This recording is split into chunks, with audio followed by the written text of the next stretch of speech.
एक बार की बात है, एक गांव में एक बहुत बड़ी और सुंदर हवेली होती थी। उसमें एक चुड़ैल का साया था। वो चुड़ैल उस हवेली के आसपास से गुजरने पर भी लोगों को मार डालती थी। एक रात, अरे मोरी मैया, आज तो हमका बहुत देर हो गई।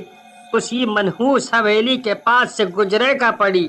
हे भगवान, बचा लई हमको आज। तभी चुड़ैल वहाँ आ जाती है। कहाँ बच कर जाएगा तू? कितने दिनों बाद तो एक शिकार हाथ आया है। तुझे तो मैं नहीं छोड़ूंगी।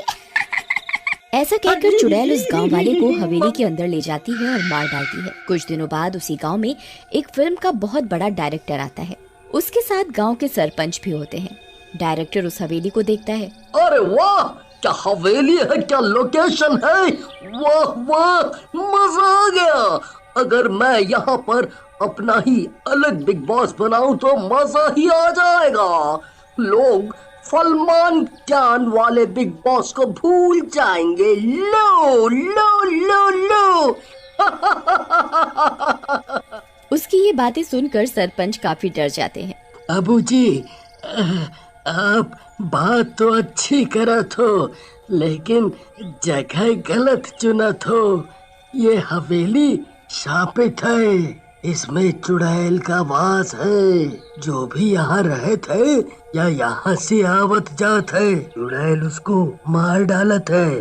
सरपंच की ये बात सुनकर डायरेक्टर हंसने लगता है। अब भी सरपंच जी, आज के जमाने में कहाँ भूत प्रेत की बातें लेकर बैठ जाते हैं। अरे भूत प्रेत कुछ नहीं होता। अब तो मैं यहीं पर बिग बॉस बनाऊंगा और देखता हूँ कौन सी चुड़ैल आती है। ऐसा कहकर डायरेक्टर वहाँ से चला जाता है और कुछ दिनों बाद हवेली में शूटिंग शुरू कर देता है। लेकिन चुड़ैल को ये बात पसंद नहीं आती। उसे बहुत जोर से गुस्सा आता है। ये इंसानों में कुछ ज्यादा ही घमंड आ गया है। इन्हें किसी का कोई डर नहीं, लेकिन इनको मैं दिखाऊंगी कि डर क्या होता है। उधर बिग बॉस के एक एक कर 6 प्रतियोगी आ जाते हैं। पहला प्रतियोगी, जो कि एक फिल्म एक्टर होता है, राकेश गन्ना उसका नाम होता है। मजा आ गया रे। इस बिग बॉस के घर में क्या शानदार हवेली है रे। वाह वाह वाह, मजा आ गया। खूब मस्ती करूंगा रे। दूसरी प्रतियोगी, जिसका नाम जीना जान होता है, एक मॉडल होती है। जीना जान, जो कि जान ले लेती है अपने चाहने वालों की जान। तभी तीसरी प्रतियोगी पूनम आती है, जो कि एक न्यूज चैनल की पत्रकार होती है। मेरा नाम है पूनम और मैं बताऊंगी अपने सभी दर्शकों को बिग बॉस के घर का हाल।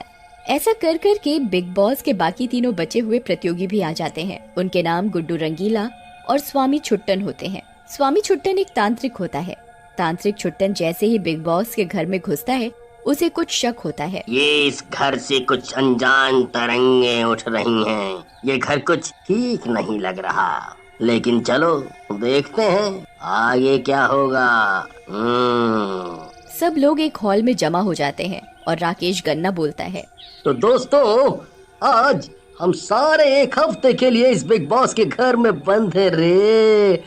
हमारी हर हरकत को दुनिया बाहर से देखेगी, लेकिन हमें साथ में रहना है रे, और खूब मस्ती करनी है और अपनी अच्छी दुनिया को दिखाना है रे।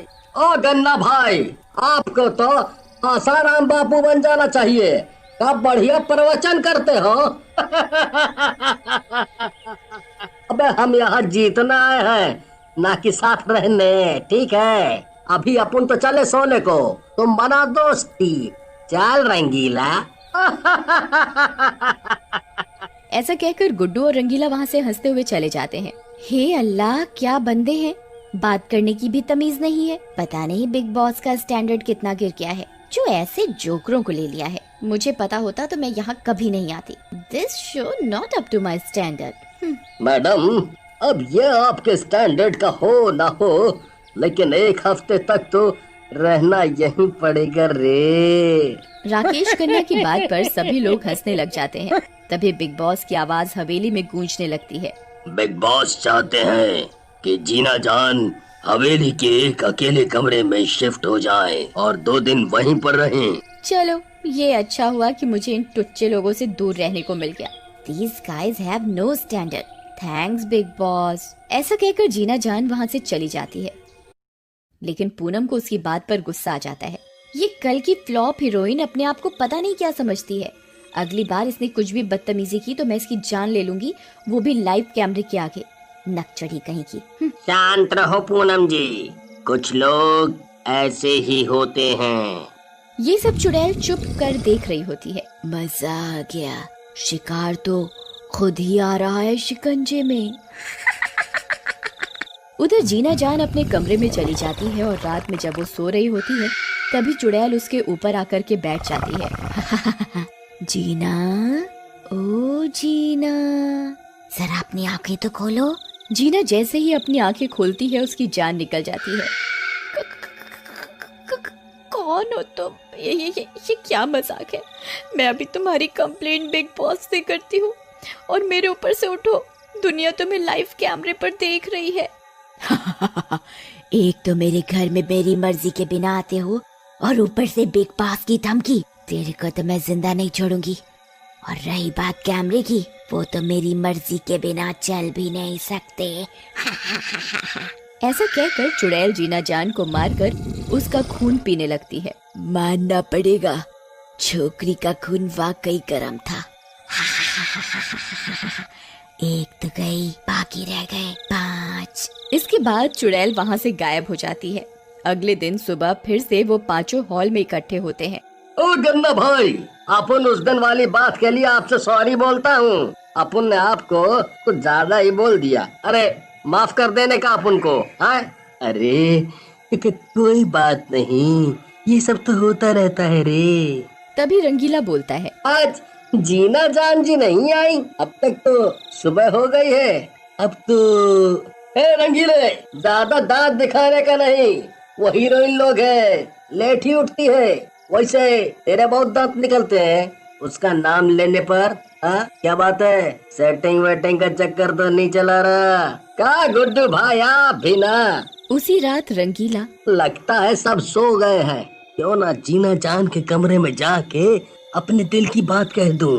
वैसे भी मेरे जैसा हैंडसम लड़का उसको कहाँ मिलेगा। आज जाके अपने दिल का बात कह ही देता हूँ। वाह वाह वाह वाह वाह, मजा ही आ जाएगा जिंदगी का। उसके बाद रंगीला जीना जान के कमरे की तरफ चल देता है और कमरे के बाहर पहुंचकर आवाज लगाता है, जीना, ओ जीना, चैन तूने मेरा छीना। लगता है शर्मा रही है। जीना, ए जीना डार्लिंग, खोलो ना दिल का दरवाजा। ओ सॉरी, कमरे का दरवाजा। लेकिन दरवाजा नहीं खुलता। रंगीला ये देखकर हैरान हो जाता है और डर जाता है। ये जीना दरवाजा क्यों नहीं खोल रही? कोई गड़बड़ तो नहीं? अंदर जाके देखना पड़ेगा। एक काम करता हूँ, दरवाजे को जोर से धक्का मारता हूँ। जैसे ही रंगीला दरवाजे को धक्का मारता है, दरवाजा खुल जाता है और रंगीला झटके से कमरे के अंदर गिर जाता है। अरे मर गया रे, मेरी कमर। अब तो मैं इस जीना से ही इसकी मालिश करवाऊंगा। अरे तभी उसकी नजर सामने पड़ी जीना की लाश पर पड़ती है। अरे अरे ये क्या हुआ? ये तो जीना की लाश है। जीना। तभी चुड़ैल वहाँ आ जाती है। चुड़ैल को देखकर रंगीला काफी घबरा जाता है। रंगीला डार्लिंग, तुम्हारी जीना को जहाँ जाना था वो जा चुकी है, अब तुम्हें भी वहीं भेज देती हूँ। लेकिन चुड़ैल जी, कौन हो तुम और हम लोगों को ऐसे क्यों मार रही हो? अगर मुझसे कोई गलती हुई हो तो माफ कर दो, मुझे जाने दो, प्लीज जाने दो। मुझे लोगों के डरे हुए चेहरे बहुत अच्छे लगते हैं, क्योंकि मैं भी एक दिन किसी से ऐसे ही अपनी जिंदगी के लिए भीख मांग रही। तू जितना डरेगा मुझे उतना ही मजा आएगा।